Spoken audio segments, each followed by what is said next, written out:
시간 함께 나누실 하나님의 말씀은 출애굽기 23장 1절에서부터 9절까지 말씀입니다. 구약 성경 116페이지에 있는 출애굽기 23장 1절에서부터 9절까지 말씀을 다 함께 봉독하시겠습니다. 너는 거짓된 풍설을 퍼뜨리지 말며 악인과 연합하여 위증하는 증인이 되지 말며 다수를 따라 악을 행하지 말며 송사에 다수를 따라 부당한 증언을 하지 말며 가난한 자의 송사라고 해서 편벽되이 두둔하지 말지니라. 내가 만일 내 원수의 길 이른 소나 나귀를 보거든 반드시 그 사람에게로 돌릴지며 내가 만일 너를 미워하는 자의 나귀가 짐을 싣고 엎드려짐을 보거든 그것을 버려두지 말고 그것을 도와 그 짐을 부릴지니라. 너는 가난한 자의 송사라고 정의를 굳게 하지 말며 거짓 일을 멀리하며 무죄한 자와 의로운 자를 죽이지 말라. 나는 악인을 의롭다 하지 아니하겠노라.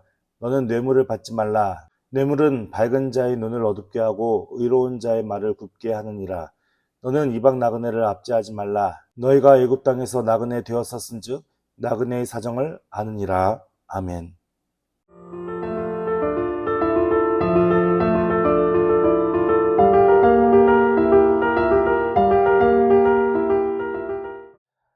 출애굽기 23편의 말씀을 함께 살펴보겠습니다. 1절에 보니 너는 거짓된 풍설을 퍼뜨리지 말며 라고 말씀하고 있는데, 여기서 나오는 풍설이라는 단어의 의미는 사람에 대한 평판을 가리키는 거예요. 그러니까는 예를 들어서 누구 아무개가 어떤 인격을 갖고 어떤 사람입니다 라고 그런 입소문이 날 수 있는 거죠. 예를 들어서 오늘날 같은 경우는 연예인들이 유튜브나 여러 가지 많은 댓글들이나 매체들을 통해서 어떤 누구다 뭐다 무슨 일을 했더라 하면서 그 사람의 인격과 그 사람의 사건 성향과 여러 가지 많은 일들에 대해서 사람들이 가십거리로 이야기하는 걸 좋아하는데, 실제로 고대 근동에서도 지금 십계명을 주시고, 그리고 십계명을 주시기 전에 이스라엘에게 규례를 말씀하시는 그 과정 속에서 하나님께 지금 이스라엘에게 무엇을 조심하라고 말씀하시는 거예요? 사람들에 대한 거짓된 평판을 마음대로 퍼뜨리지 말라라고 이야기하는 거예요. 그러니까 이것은 오늘날 시대에만 있었던 일이 아니라 과거에서도 있었던 일이라는 것을 알 수 있겠죠. 근데 우리가 함부로 다른 사람을 정죄하고 함부로 다른 사람을 판단하면서 그렇게 이야기하는 것이 사실 하나님 보시기에 선한 것이 아니다라고 말씀하는 거예요. 그러니까 너는 거짓된 풍설을 퍼뜨리지 말며 악인과 연합하여 위증하는 증인이 되지 말며. 오늘날 연예인들이 잘못된 거짓 뉴스나 가십거리로 인해서 얼마나 정신적인 고통을 받고 실질적으로 그것으로 인해서 자신의 극단적인 선택을 하는 경우도 많이 있잖아요.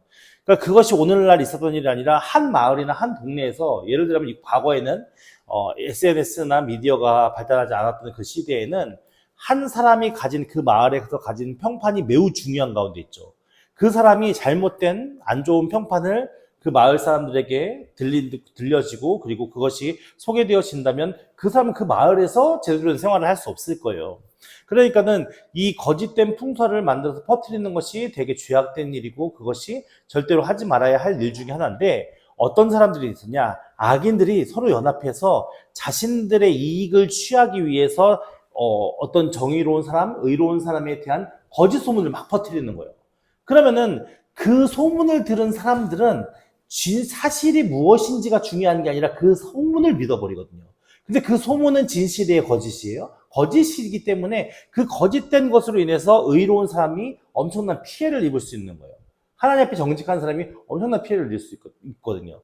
그러니까 우리가 그 소문이 진짜인지 사실인지 거짓인지를 파악하지 않고 무조건 그 소문을 듣고 그 소문을 또 우리가 다른 사람에게 퍼뜨리는 것도 나쁜 행위지만, 우리가 확인되지 않은, 정확하지 않은 풍설을, 그런 사람들의 평판이나 이런 것들을 이야기하는 것 자체가 하나님 보시기에 좋지 않고 옳지 않다라고 선언하고 있는 겁니다. 그래서 절대로 우리가 하나님의 백성이라면 다른 사람들의 어떤 그런 평판이나 그런 것들을, 잘못된 거짓된 그런 것들을 우리가 함부로 이야기하면 안 되고, 그것이 또 혹시 내 욕심을 채우기 위해서 그런 일들을 하면 안 되는 거죠. 이게 오늘날에 어디에서 가장 극명하게 이런 모습들이 나올까요? 어디서 많이 나오죠? 선거에서 많이 나오죠. 선거에서 모든 걸 막 조사를 해가지고 서로 막 상대방을 막 여러 가지 나쁜 의도를 가지고 막 그런 뭐랄까, 맞는 이야기도 있고 틀린 이야기도 있겠지만 그런 어떤 많은 그런 나쁜 이야기들을 많이 만들어내잖아요.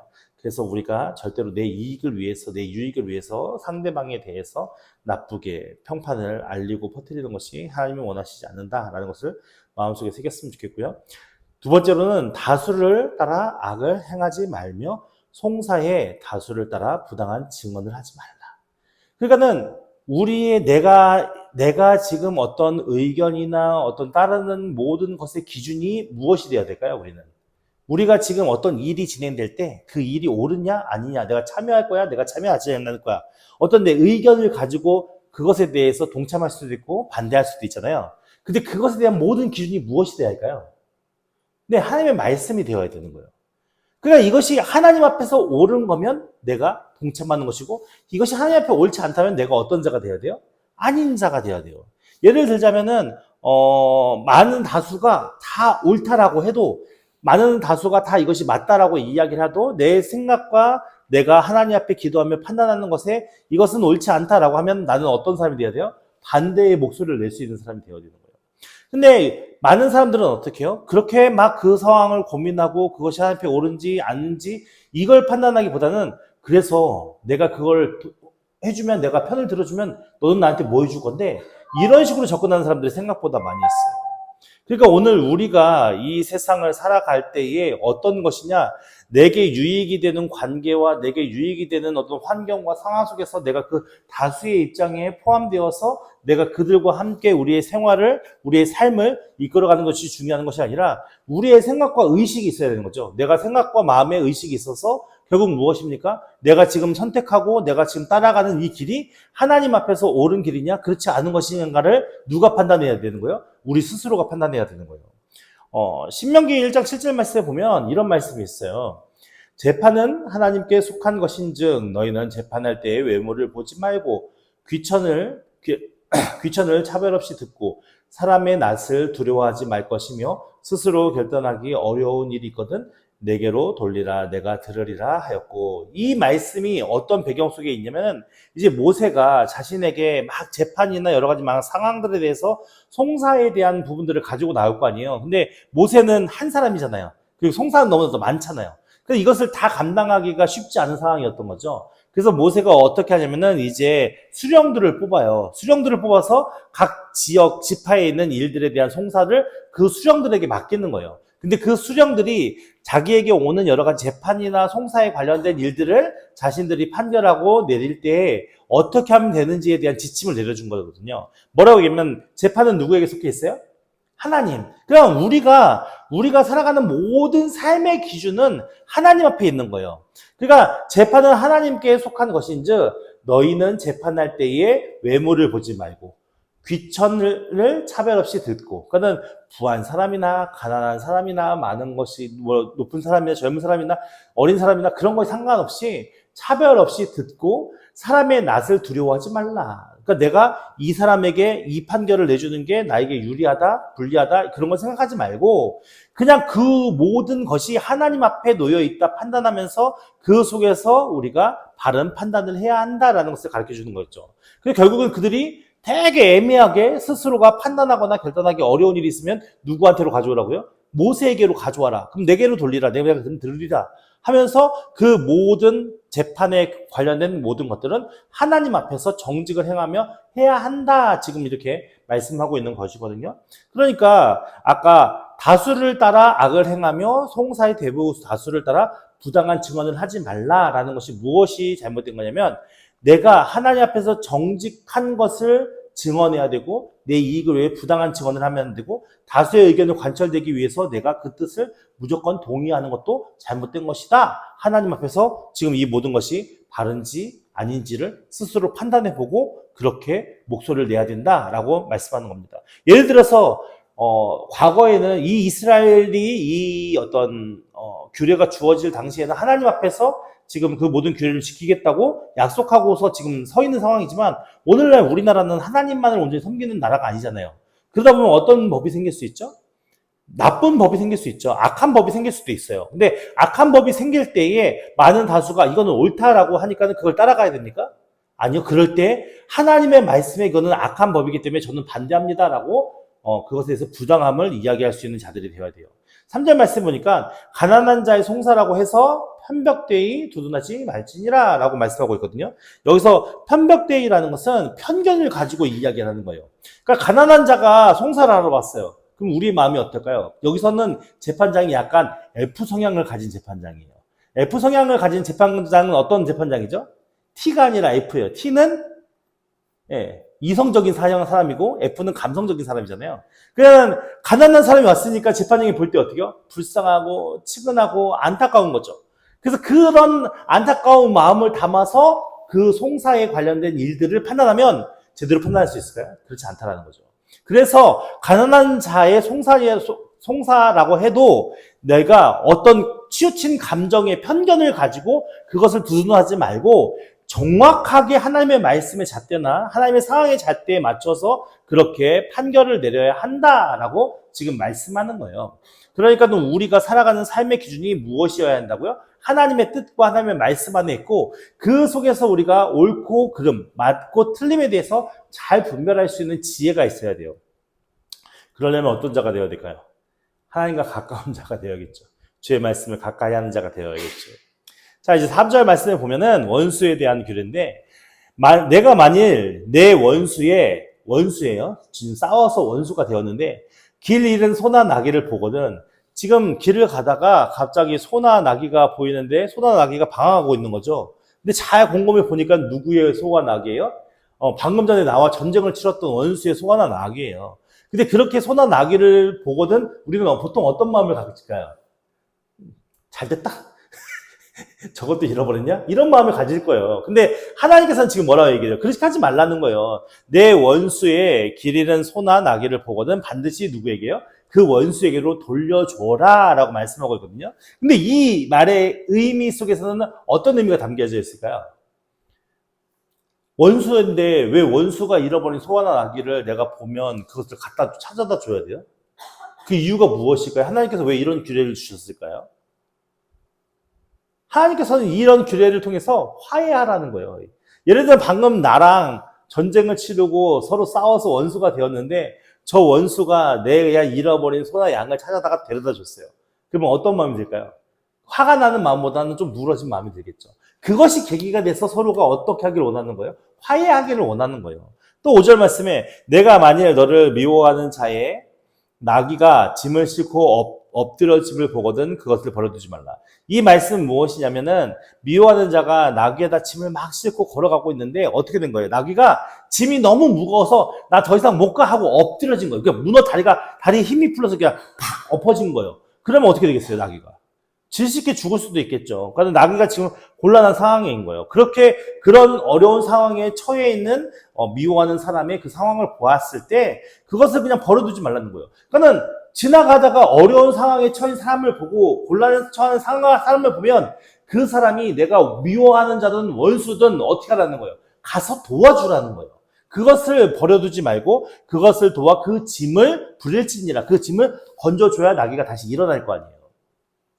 그러니까 이 말씀 속에는 미워하는 자를 내가 가서 도와준다는 것은 결국 뭐예요? 미워하는 자에게 내가 선대를 하고 그 선대함을 통해서 결국 그 미워하는 자와 관계를 회복하는 것이 중요함을 말씀하는 거죠. 하나님께서 왜 원수를 원수되게 하지 말라고 말씀하시냐면은 그 원수가 나를 위해서 저주하는 기도를 할 수 있잖아요. 예를 들면 하나님 앞에. 그죠? 그러면 하나님께서 어떻게 하실 것 같아요? 무조건 이 기도를 다 들어주진 않겠지만 하나님께서는 분명히 과부나 고아나 이런 사람들이 부당하게 고통을 받고 압제당하는 그런 상황 속에 하나님께서 부르시지만 하나님께서 어떻게 하신다고 그랬어요? 들으신다고 그랬잖아요. 그러니까는 오늘날 우리가 이 세상을 살아갈 때 어떤 누구하고도 이렇게 안 좋은 상황 속에 걸림이 되는 그런 관계를 만들지 말고 모든 사람과 화목한 과정을 이루어야 돼요. 특히 이스라엘은 어떤 사람들이냐면 하나님을 왕으로 한 그 나라의 백성들이에요. 오늘 우리는 어떤 삶을 살고 있냐면 하나님 나라를 바라보면서 그 하나님의 통치와 인도하신 가운데 살아가겠노라고 다짐한 하나님 나라의 백성들이에요. 근데 그 하나님 나라 백성들은 서로 원수 만들고 미워하는 게 하나님 나라 안에서 통용이 되어질까요? 그렇지 않다란 말이죠. 그러니까는 우리의 모든 관계가 어떤 누구하고 미워하고 원수하고 반목하고 이렇게 서로 안 좋은 마음들을 끌어안고 사는 것이 하나님 나라에서는 합당하지 않다고요. 그러니까는 우리가 이 세상에서 그 얽혀져 있는 모든 것들이 다 풀어주고 어떤 누구하고도 꺼리낌이 없는 관계 안에서 하나님 나라에 이르렀을 때 그 하나님 나라 안에서 우리가 진정 하나님이 주시는 참된 기쁨과 평안을 누릴 수 있는 거지, 내가 막 서로 막 미워하고 원망하고 시기하고 질투하고 사람과의 관계 속에서 내가 그런 악한 여러 가지 죄악된 마음들이 서로 막 얽혀있는 그런 관계 속에서 하나님 나라 갔을 때 뭐가 좋겠어요? 사실 그렇지 않죠. 그 하나님이 다스리는 나라 속에는 미움도 없어야 되고 다툼도 없어야 되고 원망도 없어야 되고 시기도 없어야 되고 모든 인간관계 안에서의 화평과 공존과 섬김과 나눔이 있어야 되는 것이 하나님 나라의 기본적인 선함 아니겠습니까? 그렇기 때문에 우리가 원수와의 관계 속에서 그 원수가 어려움을 청하고 내가 미워하는 사람과의 관계 속에서 미워하는 사람이 어려움에 처해 있을 때 그냥 우리가 무시하고 그냥 너 고생해봐, 너 얼마나 잘 살지 보자, 이런 악한 마음으로 외면하는 것이 아니라 적극적으로 그들을 도와주면서 그 관계를 풀 수 있는, 그 관계를 다시 한번 원수의 관계가 아니라 사랑의 관계로 회복시킬 수 있는 그런 기회와 사건과 일들을 우리가 잘 이루며 살아가는 것이 중요함을 하나님은 지금 규례를 통해서 말씀하고 있는 겁니다. 그래서 오늘 우리가 살아갈 때 왜 친구들하고도 미워하는 관계를 만드는 게 옳을까요? 아니요. 그들이 우리를 악한 길로 끌고 가고자 할 때 우리가 단호하게 거부할 수 있는 마음은 있어야지만 보편적으로는 우리가 원수도 사랑하라는 게 예수님의 말씀이잖아요. 원수도 사랑할 수 있는 마음을 가지고 우리가 서로 어그러진 관계를 만드는 것이 아니라 서로 형통하고 화평한 관계, 사랑을 나눌 수 있는 그런 관계를 갖고 그렇게 우리의 사회 생활 속의 여러 가지 삶을 그렇게 만들어가는 것이 매우 중요한 가운데 있습니다. 그래서 우리가 원수가 우리에게 어떤 상황에 놓였을 때 우리가 그냥 단순히 그 원수를 미워하는 마음으로 반목하고 배척하고 내버려두는 것이 아니라 우리가 하나님과 원수 되었을 때 하나님께서 우리에게 그 자기의 사랑을 확증하시기 위해서 자신의 아들이신 예수 그리스도를 희생하셔서 우리를 십자가 사건으로, 십자가 대속으로 말미암아 우리를 구원하셨던 그 사건을 기억하면서 우리도 우리 원수들에게 어떻게 해야 돼요? 하나님의 사랑으로 그들을 선대하며 도와주며 사랑할 수 있는 그런 은혜의 사람들로 세워지고 성장되어야 함을 우리가 말씀을 통해서 확인해 볼 수 있는 것이죠. 그래서 우리가 원수에게, 미워하는 자에게 선으로 대하고 사랑으로 대하는 것이 하나님이 기뻐하시는 일이다라는 것을 말씀을 통해서 확인해 볼 수 있는 것입니다. 6절 말씀에 보면은 너는 가난한 자의 송사라고 정의를 굳게 하지 말며, 아까 2절, 3절인가요? 2절 말씀에 뭐라고 되어 있었죠? 3절 말씀 보니까 가난한 자의 송사라고 해서 편백되이 두둔하지 말지니라 라고 말씀했는데 지금 이제 6절 말씀에 와서 보니까 너는 가난한 자의 송사라고 정의를 굳게 하지 말며 라고 얘기했어요. 아까 앞에는 어떤 상황이죠? 재판관이 가난한 자의 송사를 보고 너무 안타깝게 측은하게 여겨서 편견을 가지고 그 송사에 대해서 바르게 판단하는 것이 아니라, 냉정하게 이성적으로 판단하는 것이 아니라 그 가난한 자를 위하는 마음으로 그렇게 편향되게 송사를 하면 안 된다라는 것이고, 이것은 그 반대의 개념이에요. 아까는 두둔하는 거라면 이제는 무시하는 개념이겠죠. 그러니까 가난한 자의 송사라고 하면 이게 뭐가 중요하겠어? 그죠? 예를 들어서 우리가 대통령의 재판과 그리고 어린이의 재판, 어느 게 더 중요하다고 생각하겠습니까? 당연히 대통령의 재판이 중요하다고 생각하겠죠. 그러니까는 이게 어리고 가난하다고 해서 그것이 그냥 무시해도 되고 그들의 의견과 그들의 아픔과 고통을 외면해도 되는 그런 게 아니라는 거예요. 그러니까는 가난한 자의 송사라고 해도 그 가난한 자가 처해 있는 상황과 어려움을 정확하게 이성적으로 그 상황을 낱낱하게 파헤치고 그것이 하나님 보시기에 정의롭게 바르게 판결을 하고 진행이 되어져야 한다라는 것을 말씀하는 것이거든요. 그러니까 정의는 어떻게 돼요? 바르게 서야 되는 거죠. 근데 그것을 어떻게 한다고요? 굽지 말라고요. 그러니까 내가 힘 있는 자들의 편에 서서 무조건 재판을 하면 그 정의가 어떻게 되는 거예요? 굽어지는 거죠. 근데 내가 하나님 보시기에 합당한 재판을 하겠다라고 그 하나님 앞에 바르게 쓰면 정의가 곧게 쓰게 될 수 있는 것이죠. 그러니까 그 의미에서 너는 가난한 자의 송사라고 해서 정의를 굳게 하지 말고 너가 그렇게 너가 판단하거나 그들을 무시하거나 그들에 대해서 너무 멸시하는 그런 관계가 아니라 바르게, 올바르게 정의를 곧게 그렇게 송사를 해야 하는 것이고 7절 말씀에 보니까 거짓 일을 멀리하며 무죄한 자와 의로운 자를 죽이지 말라. 그러니까는 재판을 하거나 여러 가지 많은 상황에 놓여 있을 때 거짓 증인들이 악한 사람들이 거짓 증언을 하면서 의로운 자나 무죄한 자를 심판받게 할 수도 있겠죠. 근데 그렇게 했었을 때 어떤 일이 벌어지냐면은 거짓 증인하는 것을 이게 그것을 분별할 수 있는 상황이 되어야 되는데 만약에 다수가 예수님 재판처럼 바리새인들이나 서기관들이나 그 당시에 기득권자들이 예수님에 대해서 무조건 재판을 해달라, 십자가에 못 박게 해달라, 거짓 증언들을 세우면서 그렇게 하나님을 모독했다, 신성 모독했다, 십자가형을 처해달라라고 요청을 했었을 때 그것이 잘못했다고 얘기하는 사람들 아무도 없었잖아요. 근데 실상 그게 쉽지 않거든요. 그러니까는 힘 있는 사람들이나 기득권 세력들이 거짓에 대해서 증언을 했었을 때 그 거짓을 증명하기가 매우 어려운 가운데 있는 거예요. 근데 나도 그 속에서 거짓을 같이 증언하지도 않고 내 입을 다물고 있다면, 잘못된 걸 내가 말하지 않고 입을 다물고 있다면 나조차도 무엇과 똑같은 거예요? 그들과 공범이 되는 거예요. 그러니까 거짓 일을 멀리 하라는 얘기는 결국 뭐예요? 내 입술과 내 생각과 내 행동 속에서 무엇이 나와야 돼요? 진실이 나와야 되는 거죠. 그러니까 내가 진실을 이야기함으로 무죄한 자와 의로운 자가 죽임을 당하지 않는 상황. 내가 진실을 바르게, 진리를 바르게 행하는 자가 되어져서 내 앞에 어떤 누구도 무죄한 자나 의로운 자가 고통받지 않는 그런 상황. 그런 상황 속에 내가 바르게 쓰임을 받아야 될 거 아니에요. 그게 하나님이 기뻐하시고 원하시는 거거든요.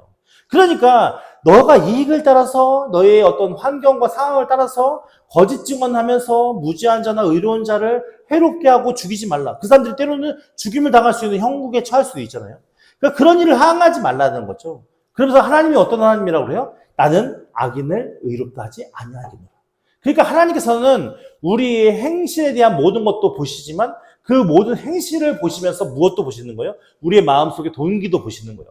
결국 내 마음속의 동기가 하나님의 선하심을 붙들지 아니하고 내 욕심과 이기심 속에서 거짓을 이야기하고 그리고 거짓 증언을 하고 무죄한 자들과 의로운 자들을 괴롭히고 결국에는 그들을 죽이는 그런 행위들을 한다면 하나님께서 우리를 용서하시겠다는 겁니까? 그렇지 않겠다는 겁니다. 그러니까 이거는 철저하게 하나님께서는 싫어하신다라고 반복적으로 지금 계속 말씀하는 것 아니겠습니까? 그러니까 오늘날 우리의 가치와 우리의 생각 속에 우리는 하나님, 사람의 눈에 보기에 좋게 행하는 것이 아니라 어떤 사람의 마음에 들기 위해서 내가 행동을 하는 것이 아니라 여호와 하나님 앞에서 우리의 삶을 바르게 세워가기 위해서 우리가 그 안에서 정직을 행하고 바른 일을 행하고 의로운 자가 되어야 우리가 악인의 그룹에 속하지 않고 의로운 자의 그룹에 서서 하나님의 복과 하나님의 은혜를 누리며 살 수 있는 거예요. 그러니까 오늘날 많은 그리스도인들이 하나님의 은혜와 하나님의 영광을 이렇게 놓치거나 그 은혜 안에서 떨어지는 이유 중에 하나가 뭐냐면 우리가 갖는 죄악된 욕심 때문에 그런 경우가 많이 있어요.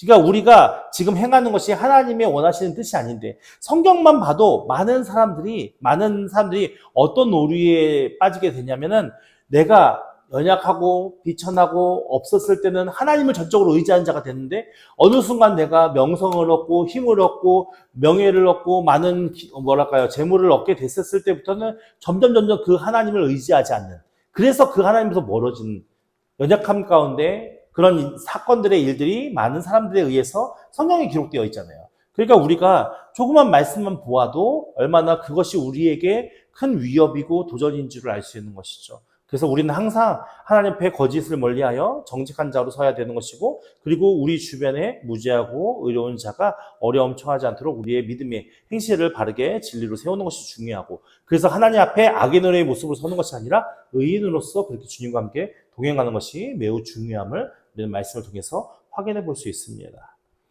8절 말씀에 너는 뇌물을 받지 말라라고 얘기죠. 뇌물이라는 건 뭐죠? 뇌물이라는 것은 어떤 사람의 돈을 받고 내가 그 사람의 편리에 따라서 내 지금 일들을 변경해 주는 거잖아요. 그러니까는 이 뇌물을 받는다는 것은 바른 법에 의한 순종입니까? 불법에 대한 일입니까? 당연히 불법에 대한 일인 거죠. 뇌물을 받는 순간 나는 바르게 정직한 하나님의 사람으로 설 수가 없어요. 그래서 뇌물은 밝은 자의 눈을 뭐 어떻게 한다고요? 어둡게 한다고요. 그러니까 내가 지금까지는 청렴하게 어떤 누구에게도 떳떳하게 그렇게 지금까지 내 기업과 내게 주어진 모든 일들을 행했는데 내가 뇌물을 받는 순간 어떤 자가 되는 거예요? 어떤 누구에도 떳떳할 수가 없어요. 그 전에는 밝은 눈으로 모든 것을 보고 관찰할 수 있는 뇌물을 받는 순간 어떻게 해요? 나는 이제는 밝은 눈이 되는 게 아니라 이것이 걸리지 않을까? 이것이 어떻게 밝혀지지 않을까? 염려하며 걱정하면서 그렇게 사는 사람이 되어야 되는 거예요. 그러니까 깨끗하지 못한 눈이 되는 거죠. 그래서 그 밝은 자의 눈을 어둡게 하고 의로운 자의 말을 어떻게 한다고요? 굳게 만든다고요. 그러니까 뇌물을 받은 자가 어디 가서 정직을 얘기한다고 그 정직을 믿을까요? 그렇지 않은 거예요. 사람의 도덕성이라는 것이 왜 중요하냐면은 우리가 매 순간 모든 상황 속에서 도덕적으로 완벽하게 다 살지 않지 않습니까? 그죠? 때로는 우리가 도덕적으로 못 살 때도 있어요. 근데 중요한 사람일수록 내가 재판장인데 재판장이 만약에 뇌물을 받고 그 뇌물을 준 사람에게 유리한 재판을 해요. 근데 그 재판장의 그 다음 재판부터는 신뢰가 갈까요? 그것이 다 밝혀지면? 그렇지 않단 말이죠. 그래서 의로운 자의 말이 굳게 한다라는 말의 의미는 이제는 그 사람의 언행을 아무도 다르게 인정해주지 못하는 상황에 처할 수밖에 없다라는 것이죠. 그러니까 그 사람이 그런 삶을 살 때 하나 사람들의 눈에 그 사람의 모든 행위가 옳지 않게 느껴지고 보여질 텐데 그 사람이 또 열심히 교회 와서 기도를 해요. 그럼 사람들은 어떻게 살까요? 에이그 저 교회 가서 열심히 기도하면서 맨날 뇌물이나 받아먹고 거짓 재판이나 하고 이게 하나님의 영광을 위한 게 아니잖아요. 그게 잘못된 거예요. 그래서 의로운 자의 말이 굽어진다라는 거예요. 그래서 우리가 뇌물을 받거나 어떤 누군가에게 청탁을 받아서 그 일을 해주는 것이 절대로 옳지 않고 오직 무엇이에요? 우리의 삶의 기준 되시는 하나님 안에서 정직을 행하고 바름을 행하고 옳은 길을 따라가는 것이 매우 중요한 가운데 있는 것을 알 수 있습니다. 그래서 9절 말씀에 보니까 이방 나그네를 압제하지 말라. 뭐라고요? 이방 나그네를 압제하지 말래요. 이방 나그네는 이방 사람들로서 나그네가 그 표현이 잠깐 여행 다니는 여행객이 아니라 이방 사람들로서 우리와 함께 공동체 안에서 함께 오랜 기간 함께 생활하는 나그네라는 것을 알 수 있죠. 그 나그네들은 누구를 섬기려고 같이 있는 거예요? 여호와 하나님을 섬기려고 같이 있는 거예요. 근데 그들이 소수기 때문에 그들을 모수하거나 압제하지 말래요. 그 이유가 뭐냐면 그들도 애굽 땅에서 종된 생활을 해서 그 종됨이 얼마나 힘들고 고되고 어려운지를 알기 때문에 그런 거죠. 오늘 말씀의 내용들을 우리가 쭉 살펴보면 어떤 내용들이 많이 있습니까? 우리가 어떤 일을 결정하고 어떤 일을 행할 때에 의로운 자의 입장에 서서 정직을 행하고 바르게 우리의 길을 곧게 하나님 앞에 행하는 것이 중요한데 많은 사람들은 뇌물을 받으면서 그의 의로운 자의 말을 곧게 하고 그리고 하나님의 정의의 일들을 바르게 세우지 못하고 굳게 하고 그런 일들을 통해서 결국 그 모든 일들이 하나님의 영광을 가리우는 일이 되고 그들의 말의 언행 속에 하나님의 그런 은혜가 없어질 수밖에 없다라는 것을 말씀을 통해서 이야기하고 있는 것이죠. 그래서 오늘 우리의 삶이 어떤 삶이 되어야 됩니까? 우리가 먼저 내 삶의 기준을 하나님의 말씀과 하나님이 기뻐하시고 하나님이 원하시는 것이 무엇인지를 잘 분별하는 자가 되어서 내가 다수냐 소수냐의 위치에 서서 다수의 손을 들어주고 소수의 의견을 배척하는 자가 아니라 다수냐 소수냐가 중요한 게 아니라 다수가 내는 의견, 소수가 내는 의견을 바라보면서 어느 것이 하나님 뜻에 합당하느냐를 분별할 수 있는 자가 되어야 되고 내가 만약에 재판장으로서 누군가에게 나에게 와서 재판을 할 때에 어떤 누구의 형편과 뇌물과 어떤 상황에 놓여서 이 사람에게 저 사람에게 유리한 재판을 해주는 것이 아니라 하나님 보시기에 가장 객관적이고 가장 바른 재판을 하는 자가 되는 것이 중요한 것이고 그리고 내가 하는 모든 것 가운데 어떤 한편에 치우치는 자가 아니라 하나님 보시기에 정직을 행하는 자가 되어서 나와 함께 의로운 자 그리고 무죄한 자가 아름답게 공동체를 이루어가는 것이 매우 중요함을 말씀을 통해 이야기하는 것입니다.